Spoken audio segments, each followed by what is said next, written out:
तो hello dear, जितने भी मेरे डियर स्टूडेंट हैं, आपको पता है कि आप लोग के लिए कल सेकेंड ईयर का वीडियो नहीं आ पाया था, इसके लिए सॉरी। बाकी चलिए, आज हम लोग MSN 1, ठीक है, MSN 1 का रिवीजन का यह चौथा वीडियो करने वाले हैं। आप लोग अच्छे से देखिएगा। और यूँ कहा जाए तो यह प्रश्न MSN 2 में भी पूछा जा सकता है, MSN 1 में भी पूछा जा सकता है। बट जो सिलेबस है MSN 1 का है, तो हम लोग MSN 1 में देखेंगे आज, ठीक है। और मैं बता दूं माय डियर, आपको लिए ये मैं बता रहा हूँ, मैं बार बार पहले भी कहता था, अभी भी कह रहा हूँ कि प्लीज़ पढ़ लीजिए। नहीं पढ़िएगा बहुत दिक्कत होगा आगे। एग्ज़ाम में तो जैसे तैसे निकल जाइएगा, मान लेते हैं, लेकिन कंपटीशन नहीं निकाल पाइएगा। तो पढ़िए, जानकारी लीजिए, थियोरिकल पोर्शन मजबूत होगा तभी कंपटीशन निकलेगा, वरना नहीं निकलेगा। सीधा सा बात मैं बता रहा हूँ। तो अगर अभी first year, second year, third year में हैं और अपने सिलेबस को अच्छे तरीक़ा से नहीं पढ़ रहे हैं, तो सबसे बड़ा गलती कर रहे हैं, समझ गए। चलिए दो प्रश्न लेकर आए हैं। आपको एक प्रश्न ट्रेकियोस्टोमी देखने को मिलेगा और एक प्रश्न आपको पल्मोनरी टीबी यानी PTB के बारे में देखने को मिलेगा। दोनों प्रश्न एग्जाम के दृष्टिकोण से काफ़ी ज़्यादा हद तक महत्वपूर्ण है लॉन्ग क्वेश्चन के लिए। चलिए देखते हैं ट्रेकियोस्टोमी क्या होता है। देखिए, ट्रेकियोस्टोमी, एस्टोमी लगा गया, समझ जाइएगा सर्जरी वाला फंडा है, समझ गए। और आप लोग जानते हैं कि ट्रेकिया, ट्रेकिया जो होता है वह श्वसन नली को कहते हैं, ठीक है। श्वास वाले नली को ट्रेकिया कहते हैं। और एस्टोमी हो जाता है आपका सर्जरी को, यानी ट्रेकिया के सर्जरी को हम लोग ट्रेकियोस्टोमी कहेंगे, ओके। अब ट्रेकिया के सर्जरी यानी श्वसन नली में सर्जरी क्यों किया जाता है? तो ट्रेकियोस्टोमी एक सर्जिकल प्रोसेस है जिसमें कोई रोगी जिसको यह ज़रूरत होता है करना, उसके ट्रेकिया यानी श्वास नली में एक सर्जरी, एक चीरा लगाया जाता है, छोटा सा चीरा लगा के श्वसन हेतु मतलब रिस्पायरेशन हेतु एक आर्टिफिशियल ट्यूब डाला जाता है, एक आर्टिफिशियल मार्ग तैयार करा किया जाता है और इसी प्रक्रिया को ट्रेकियोस्टोमी कहते हैं, ठीक है। ये भी बताएंगे कि यह किन पेशेंटों में जो है किया जाता है, तो घबराना नहीं है। अब ये जो ट्यूब का ओपनिंग जो होता है माय डियर, अब मान गए हम लोग जानते हैं कि यह श्वसन नली है, इसमें रिंग होता है, इसमें वलय होता है, ट्रेकिया में वलय होता है। तो इस प्रकार से जो वलय होता है आपको पता है कि किस वलय के बीच में सर्जरी होता है, समझ गए। तो ये जो रिंग होता है यह ट्रेकिया के तीसरी या चौथी रिंग के बीच में सर्जरी की जाती है।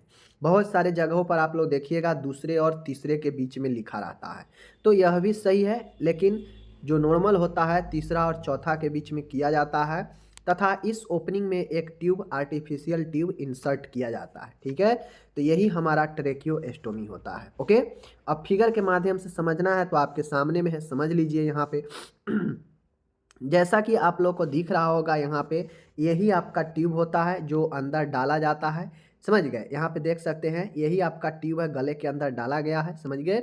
और यह आपका श्वसन नली नॉर्मल है और यहाँ से ट्रेकिया, यहाँ जो होता है गले के या गर्दन के आसपास, इस ट्रेकिया में एक चीरा लगाया जाता है सामने से एंटेरियर वाले भाग में, और एक जो है आपके ट्यूब डाल दिया जाता है श्वसन नली में और यहाँ पे क्लैंप कर दिया जाता है, ताकि जो कस दिया जाता है ताकि जो ट्रेकिया है इधर उधर, जो श्वसन ट्यूब लगाया गया है इधर उधर न डोले, ठीक है। तो यही आपका जो है ट्रेकिया होता है, ट्रेकियोस्टोमी, ओके। आगे चलते हैं इंग्लिश मैंने यहाँ पे दे रखा है, तो जो इंग्लिश वाले हैं अपना इंग्लिश में कीजिएगा। अब यह संकेत इंडेक्शन, इंडेक्शन मतलब किन किन पेशेंटों में ट्रेकियोस्टोमी की जाती है, समझ गए। तो चलिए देखते हैं। सबसे पहला इंडेक्शन जो आप समझेंगे कि किन किन पेशेंट को यह किया जाता है, तो सबसे पहले जिसके श्वसन मार्ग में रुकावट हो, जिसको श्वसन में समस्या हो, तो उस कंडीशन में यह जो है आपको किया जाता है। यानी श्वसन कष्ट वाले मरीजों में, श्वसन मार्ग में रुकावट वाले मरीजों में, एयरवे ऑब्स्ट्रक्शन में किया जाता है। उसके बाद मुंह में कैंसर हो गया हो और सर्जरी हुआ हो तो उस कंडीशन में भी ये किया जाता है। उसके बाद जो ट्रेकिया है, उस ट्रेकिया के हेड मतलब स्टार्टिंग में जो है गांठ लग गया हो, ट्यूमर हो गया हो, तो उस कंडीशन में भी किया जाता है। बेहोशी और कोमा के स्थिति में भी जो है यह पेशेंट को वायु मार्ग को खोलने के लिए किया जाता है। तो ये चारों कंडीशन याद रखिएगा कि इन कंडीशन में ट्रेकियोस्टोमी किया जा सकता है, ओके। आगे चलिए अब इसका करने का उद्देश्य क्या होता है, ट्रेकियोस्टोमी क्यों किया जाता है, इसका क्या उद्देश्य है। तो इसका उद्देश्य यही है कि कोई रोगी है, लंबे समय तक अगर उसको ब्रीदिंग पैटर्न समान बनाए रखना है, अगर कोई पेशेंट है उसका श्वसन जो है ट्रेकिया किसी न किसी कारण से अवरुद्ध हो चुका है, ट्यूमर हो चुका है उसमें, वह श्वसन लेने में समस्या अपने आप को महसूस कर रहा है, तो उसको एक लंबे समय तक अगर समान तौर पर अगर श्वसन पैटर्न बनाना है, तो उसके लिए यह ट्रेकिया एस्टोमी डाला जाता है, ठीक है। उसके बाद रोगी को ट्रेकिया में जमे सिक्रेशन को हटाने के लिए अब ये जो श्वसन ट्यूब इंसर्ट किया जाता है, इस ट्यूब का एक और काम होता है कि जो ट्रेकिया में जमा हुआ जो बलगम उलगम जो सिक्रेशन होता है, उसको यह सक्शन करने में भी काम आता है इस ट्यूब के द्वारा, समझ गए। ये हो गया बेहोशी या लकवा ग्रस्त रोगियों में एस्पायरेशन को रोकने हेतु।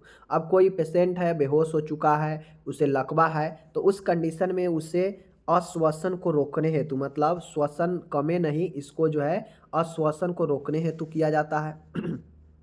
आगे है, जब रोगी समान रूप से श्वसन करने में असमर्थ हो, तब लंबे समय तक उसे यांत्रिक वेंटिलेशन प्रदान करने हेतु।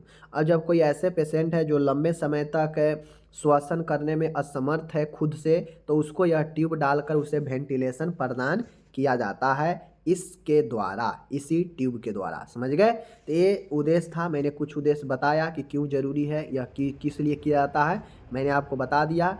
अब यहाँ पे इसका इंग्लिश भी मैंने दे दिया है, आप लोग पढ़ लीजिएगा, ठीक है। अब माय डियर, अब आप जान गए कि किस मरीज में होगा, क्या इसका उद्देश्य होगा, क्यों किया जाता है। अब आपको ट्रेकियोस्टोमी करने में कुल कुछ उपकरण की आवश्यकता होगी, क्योंकि यह एक सर्जिकल प्रोसेस है। तो सर्जिकल प्रोसेस है तो इसके लिए कुछ ना कुछ तो आपको उपकरण चाहिए ही, बिना उपकरण के तो कोई सर्जरी होगा नहीं। तो कौन कौन से उपकरण की इसमें आवश्यकता होती है देख लीजिए। उपकरण में सबसे पहले जो ट्यूब डालेंगे वह ट्रेकियोस्टोमी ट्यूब होनी चाहिए, जो आर्टिफिशियल बना होता है वह ट्यूब होगा, तभी तो वो ट्यूब को डालेंगे ना। तो पहले वह ट्रेकियोस्टोमी ट्यूब होना चाहिए। लैरिंजोस्कोप होना चाहिए, इसी लैरिंजोस्कोप के सहायता से जो है जगह को देखा जाता है और सही से लगा है कि नहीं है, लगा चेक किया जाता है। तो लैरिंजोस्कोप होना चाहिए जिसमें कैमरा के द्वारा देखा जाता है। एम्बू बैग होनी चाहिए, O2 सप्लाई, ऑक्सीजन सप्लाई होते रहना चाहिए।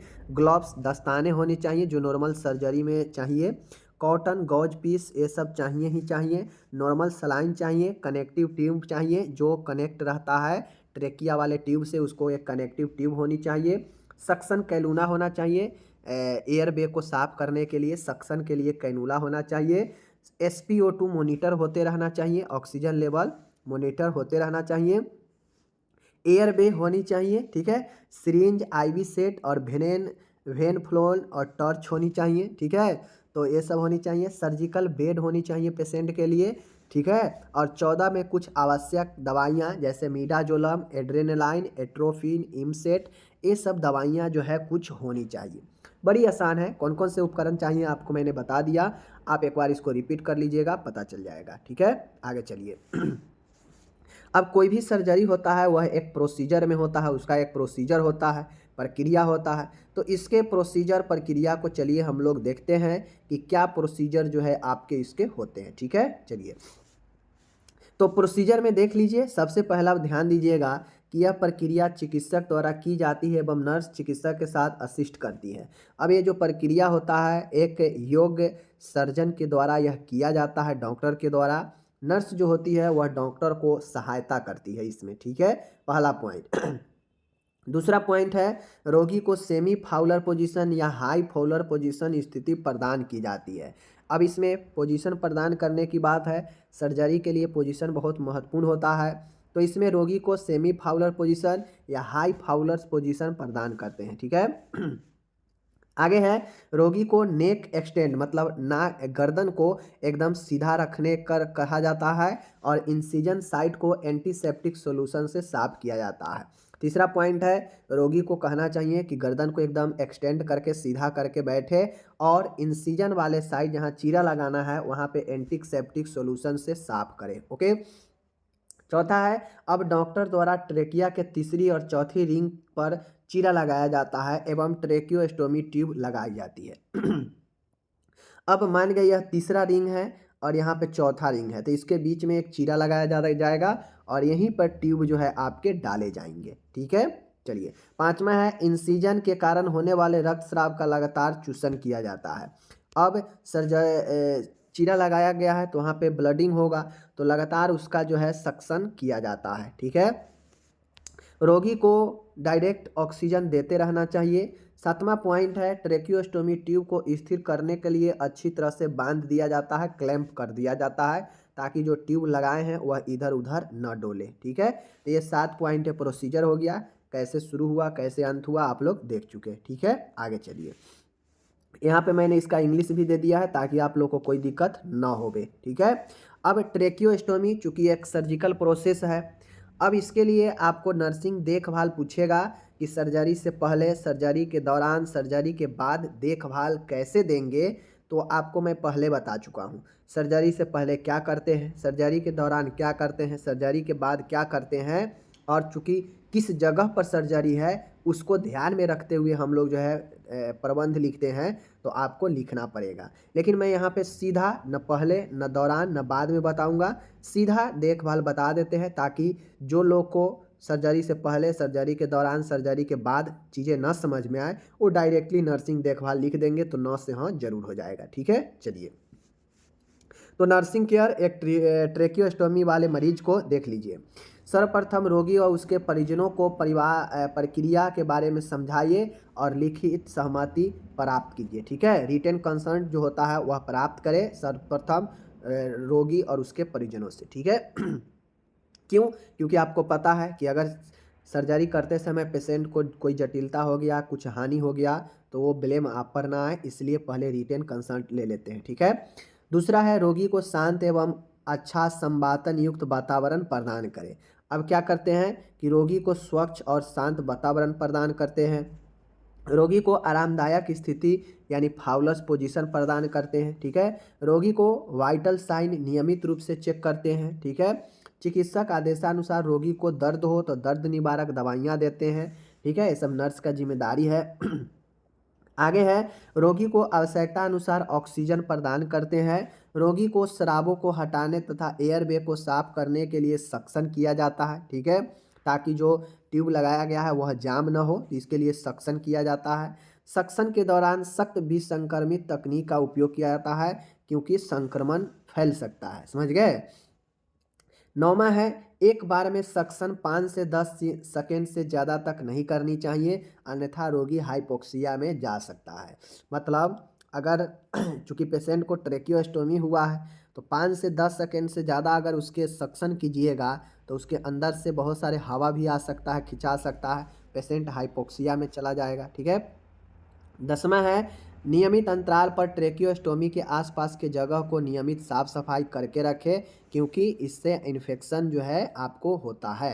यदि रोगी भोजन निगलने में असमर्थ हो तो एनजी ट्यूब द्वारा उसका पोषण मेंटेन किया जाना चाहिए। जो नोजोगोस्ट्रिक ट्यूब होता है वह ट्यूब के द्वारा तरल चीज़ें, पोषण चीज़ें देते रहना चाहिए। ठीक है, 12 है ट्रेकियोस्टोमी ट्यूब की सफाई के दौरान इनर कैनुला को अच्छी तरह से साफ करें, इसके बाहर निकालकर H2O2 घोल के से साफ करें, उसके बाद ब्रश की सहायता से डिस्टिल वाटर में धोना चाहिए। तो जो ट्रेकियोस्टोमी में जो ट्यूब लगाया गया है उस ट्यूब को अच्छे से धोना चाहिए। ठीक है, ताकि साफ सफाई बना रहे। तो इस प्रकार से यह 12 पॉइंट मैंने नर्सिंग देखभाल बताया। अब आपको समझना है कि आप कैसे समझते हैं प्रश्न को, नर्सिंग देखभाल कैसे लिखते हैं, ये आपके ऊपर डिपेंड करता है। मैंने न से हाँ के लिए नर्सिंग प्रबंध 12 पॉइंट बताया है, लेकिन बेस्ट कौन सा है मैं बता चुका हूँ। ठीक है, आगे चलिए। यहाँ पे इसका इंग्लिश दे दिया गया है, आप जो भी इंग्लिश में है मेरे डियर इंग्लिश वाले इंग्लिश में पढ़िए, समझने के लिए आप हिंदी में समझिए, लेकिन कुछ याद तो आपको इंग्लिश में ही करना पड़ेगा। ठीक है, अब रही बात इस सर्जरी का क्या क्या कॉम्प्लिकेशन, क्या क्या हानियाँ हो सकता है, इसके कराने से क्या क्या जटिलता हो सकता है देख लीजिए। जटिलता में जो ट्यूब लगाए हैं आप ट्रेकिया में वह अपने स्थान से हट सकता है, डिस्प्लेट हो सकता है। ट्रेकियोस्टोमी ट्यूब में रुकावट आ सकता है, उस ट्यूब में भी ऑब्स्ट्रक्शन आ सकता है जो ट्यूब लगाए हैं। ठीक है, ट्रेकियो मलेशिया हो सकता है, ट्रेकियल एस्टोनोसिस हो सकता है, ट्रेकियो एसोफिगल फिस्टूला हो सकता है। ज़्यादा दिन ट्यूब रहने से वह ट्यूब जो है आपके मांस के साथ जो है एक अलग नली बना लेगा जिसे ट्रेकियो एसोफिगल फिस्टूला कहते हैं। तो ये जटिलता होगा, याद रखिएगा कि ट्यूब अपने स्थान से हट सकता है, ट्रेकियोस्टोमी ट्यूब में रुकावट आ सकता है, ट्रेकियो मलेशिया हो सकता है, ट्रेकियल स्टेनोसिस हो सकता है और ट्रेकियो एसोफिगल फिस्टुला हो सकता है। तो ये पांचों जटिलता मैंने आपको बता दिया, आपको अब ध्यान में रखना है। ठीक है, आगे चलते हैं। अब आता है यहाँ पे तपेदिक के बारे में। क्षय रोग, तपेदिक या इसी को टीबी कहते हैं, पल्मोनरी टीबी कहिए या सीधा टीबी कहिए, बात वही है। टीबी हो या पल्मोनरी टीबी हो, पल्मोनरी टीबी का मतलब होता है कि जो आपके फेफड़े को प्रभावित करता है, और टीबी का मतलब होता है कि टीबी आपके कहीं भी हो सकता है, स्किन में, ब्रेन में, ठीक है, फेफड़ा में, कहीं भी टीबी जो है आपको पकड़ सकता है। टीबी अन्य अंगों में भी पकड़ लेगा। ठीक है, तो पल्मोनरी टीबी का बात करेगा तो सीधा फेफड़ा की बात करेगा, फेफड़ा वाले टीबी का, और सीधा टीबी का बात करेगा तो नॉर्मल टीबी, और इसमें जो जो प्रकार आता है, स्किन टीबी, ब्रेन टीबी, ठीक है, पल्मोनरी टीबी, इन सब टीबी का नाम लिख दीजिएगा। और टीबी तो जो होता है होता ही है। तो चलिए हम लोग इसको डिस्कस करते हैं अच्छे से, कंप्लीट, बहुत महत्वपूर्ण प्रश्न है, देखिएगा। सबसे पहले टीबी होता क्या है? क्षय रोग या इसी को तपेदिक या इसी को टीबी कहते हैं। यह एक काफ़ी संक्रामक रोग है जो एम बैक्टीरियम ट्यूबरक्लोसिस जीवाणु द्वारा फैलता है। सबसे पहले समझिए, ट्यूबरक्लोसिस टीबी जो है यह एक संक्रामक रोग है जो आपको एम ट्यूबरक्लोसिस यानी माइकोबैक्टीरियम ट्यूबरक्लोसिस के कारण फैलता है। यह जीवाणु बैक्टीरिया का नाम है और मुख्य रूप से यह व्यक्ति के फेफड़ों को प्रभावित करता है। पीटीबी है, पल्मोनरी टीबी है, मतलब फेफड़ा को ही प्रभावित करेगा।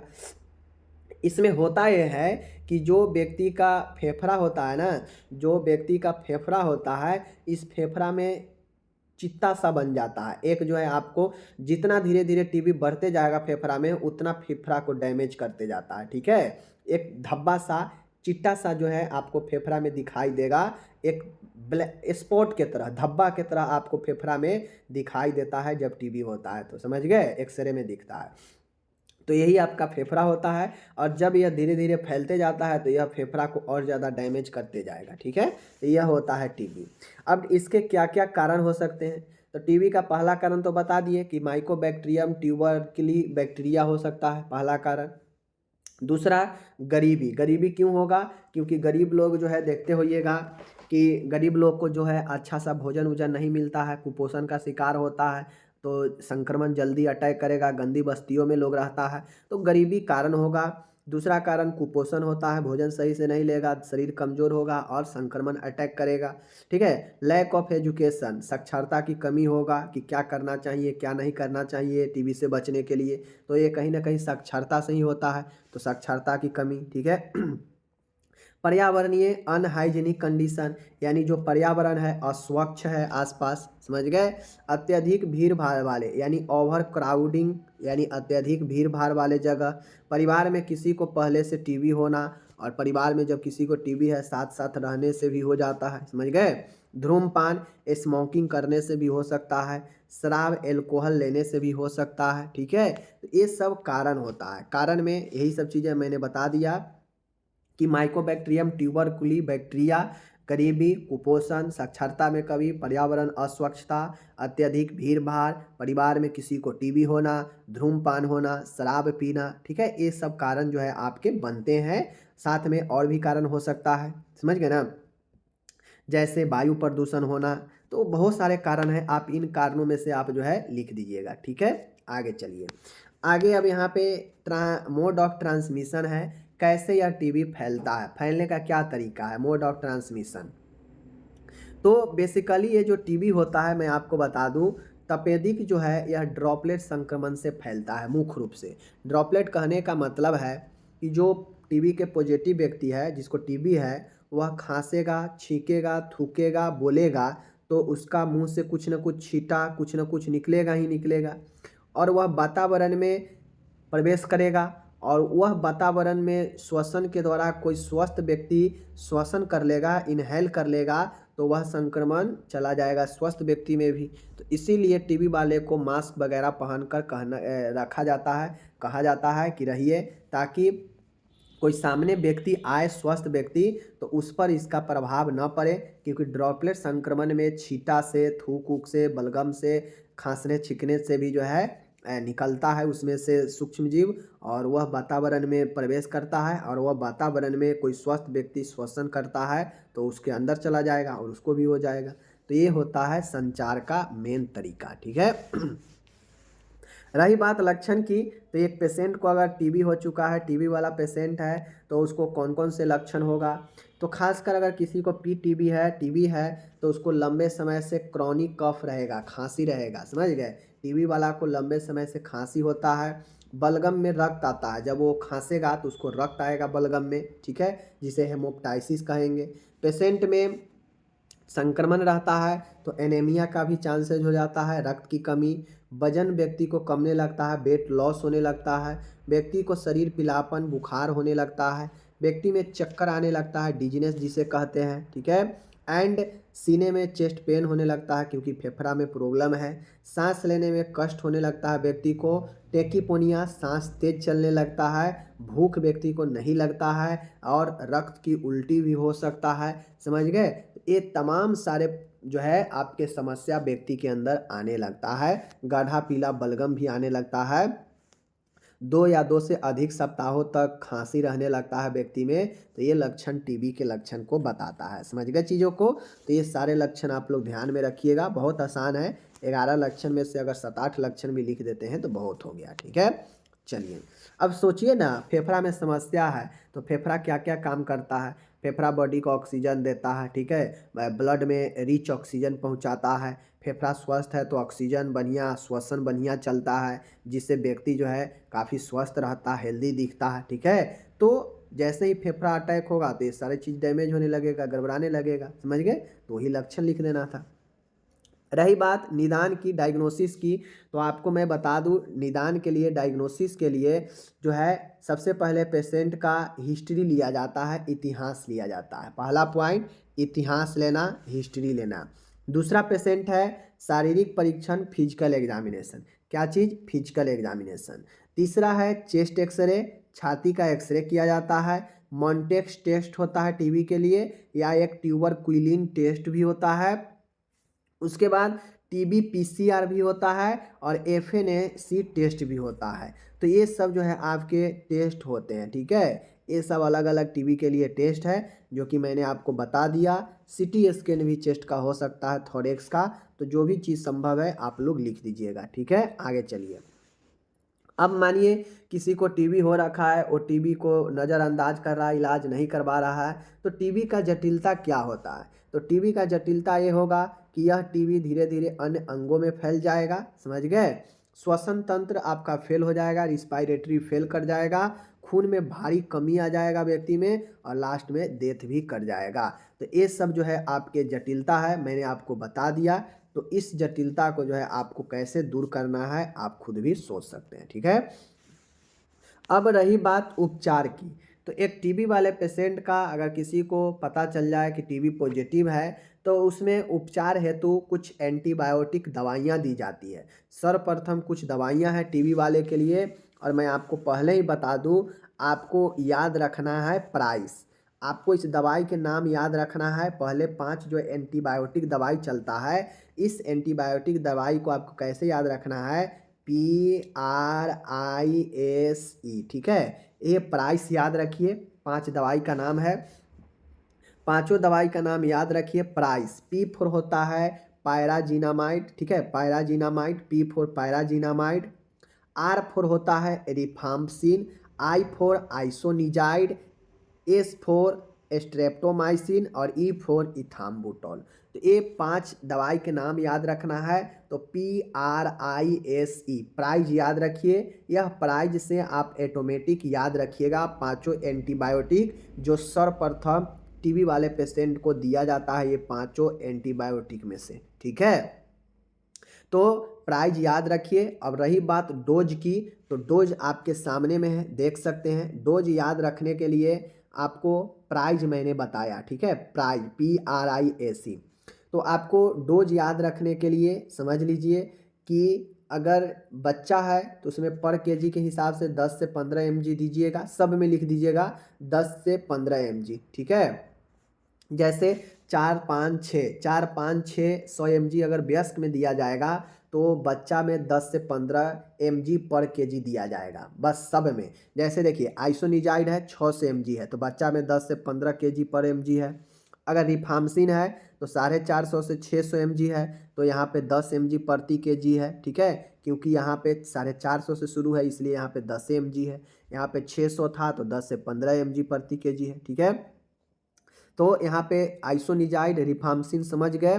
पैराजिनामाइड सबसे ज़्यादा है डोज में, यानी वयस्कों के लिए 1500 mg है पैराजिनामाइड, तो बच्चों के लिए भी ज़्यादा होगा, 30 से 35 mg प्रति kg होगा, ठीक है। उसी प्रकार से इथाम्बुटोल जो है यह 1200 mg में है, सेकेंड है, यह सबसे ज़्यादा डोज में सेकेंड वाला है, 1200 mg है। तो देखिए 1500 है तो 30 से 35 प्रति kg, और 1500 से कम गया 1200 है तो हम भी कमा देंगे 30 mg प्रति kg, ठीक है।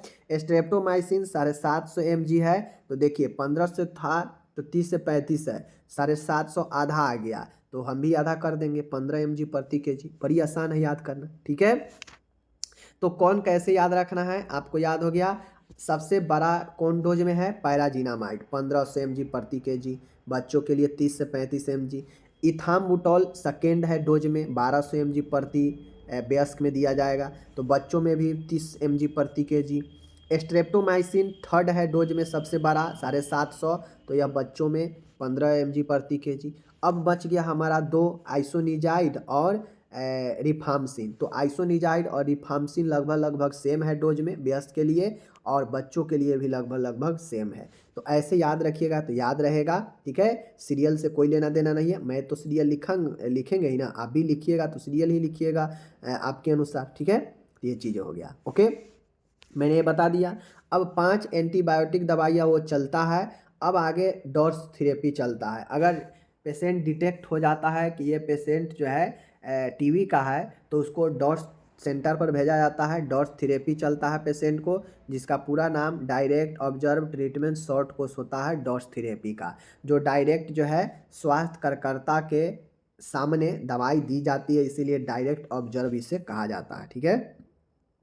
तो डॉट्स थेरेपी नज़दीकी पीएचसी पर दवाई मिलता है डॉट्स का, ठीक है।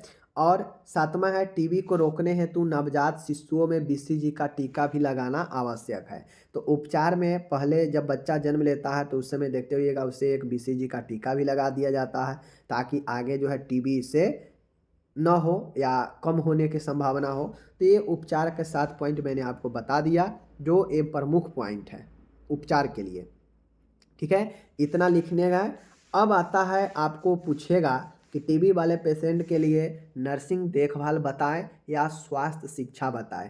तो ये आपके ऊपर डिपेंड करता है कि एक पेशेंट टीबी का है और उसमें क्या क्या लक्षण हुआ है। उस लक्षण के आधार पर नर्सिंग प्रबंध का 5 से 6 पॉइंट जो है आपको पॉइंट बनाना है और उस पॉइंट को प्रबंध कर देना है। जैसे श्वसन की समस्या, ठीक है, श्वसन की समस्या होने पर, तो श्वसन कष्ट होने पर क्या प्रबंध करेंगे, पहला पॉइंट बनाएंगे श्वसन कष्ट होने पर। श्वसन कष्ट होने पर नर्सिंग प्रबंध क्या करेंगे, पेशेंट को फाउलर पोजीशन में रखेंगे, उससे भी श्वसन कष्ट में सुधार आता है, ठीक है।